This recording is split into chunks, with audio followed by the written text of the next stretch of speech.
Good day mga koy, Chuboy Joy's Motovlog, and for today's video, nandito tayo sa harap ng Skygo at meron tayong bagong i-review ngayon, ang Skygo Lance 150. Syempre, i-check din natin kanyang price, down payment, and monthly installment. So samahan nyo ako mga idol, let's do this!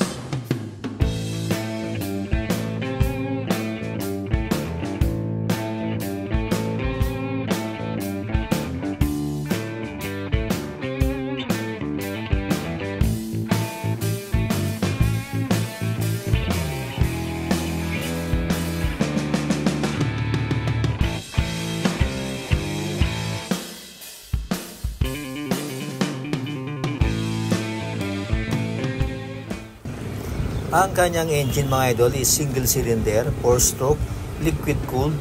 Displacement is 149cc na may maximum power na 11.3 horsepower at 8,500 RPM. Maximum torque is 11.4 Nm at 5,500 RPM.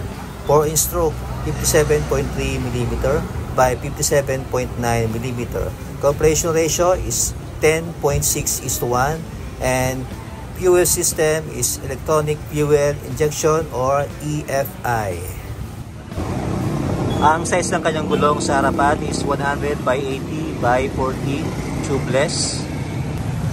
At sa likod naman is 120 by 70 by 14 tubeless.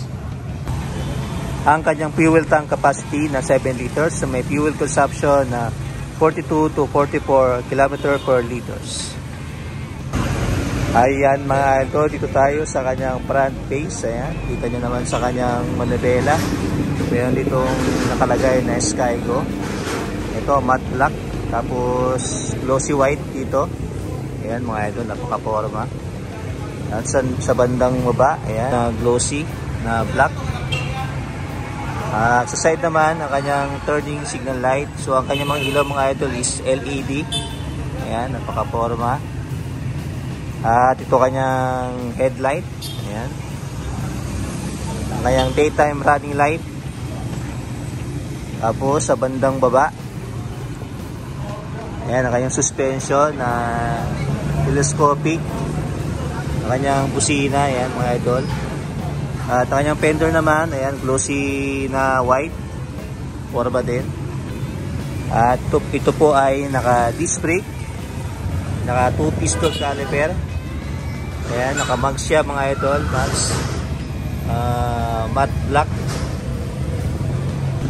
Sa side fairings naman, ayan, may nakita kayong Skygo.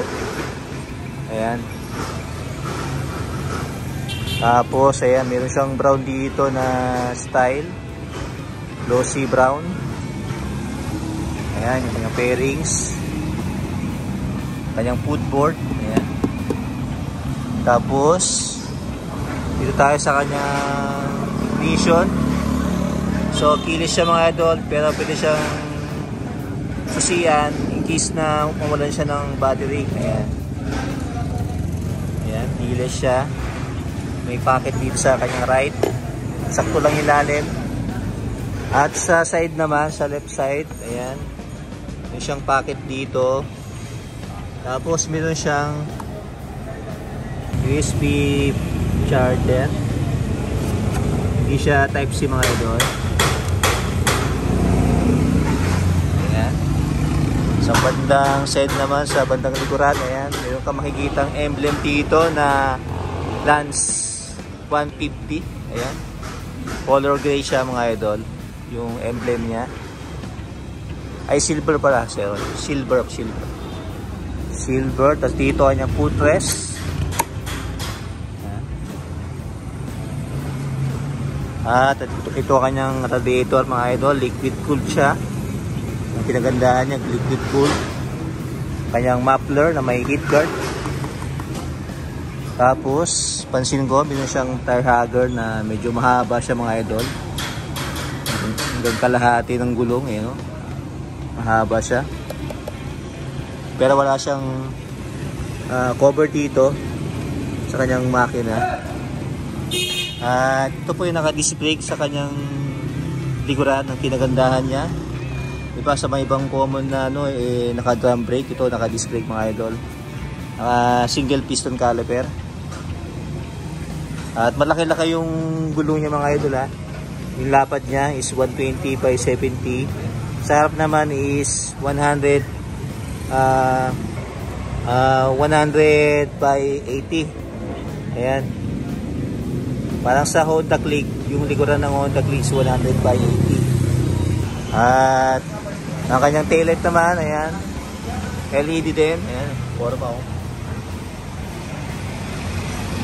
Kanyang turning signal light. Meron siyang reflector then projector sa kanyang plate. Ayan, saktuhan lang yung haba ng kanyang fender sa likuran. At sa kapila naman, ayan yung kanyang single shock. Color black. Ayan. Ayan kanyang air filter mga idol at kanyang panggilid. Ayan. Kanyang center stand, side stand. So di na rin alam kung meron tong ano,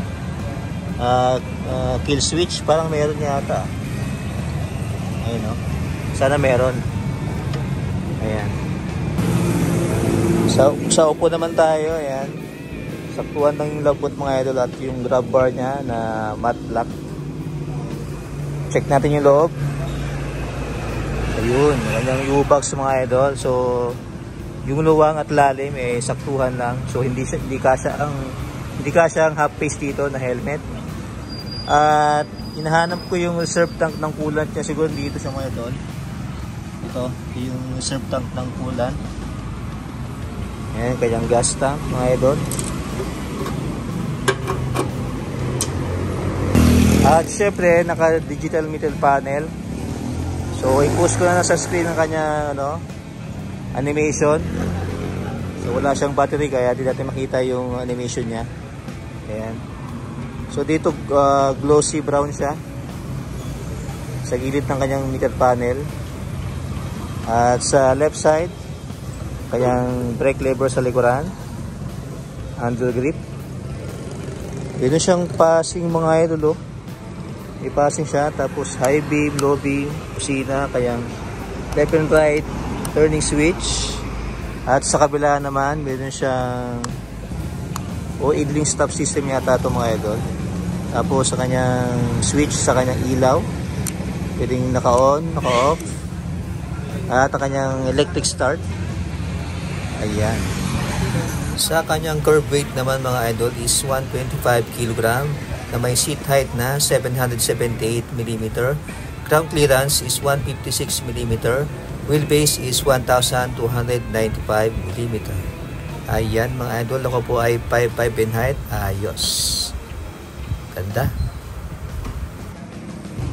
So magkano nga ba ang Lance 150? Ang kanyang spot cash mga idol is 90,000. For installment naman, ang down payment niya is 5,000. For monthly, for 12 months is 9,011. 24 months, 5,486. 36 months, 4,249. At may rebate po siya na 200 pesos. Ayan mga idol, sa mga gusto mag-avail po na lang dito sa may Skygo, sa may J. Cotolico Avenue. And that's it mga koy. It's your boy Joel's Motovlog. Peace and love. Goodbye.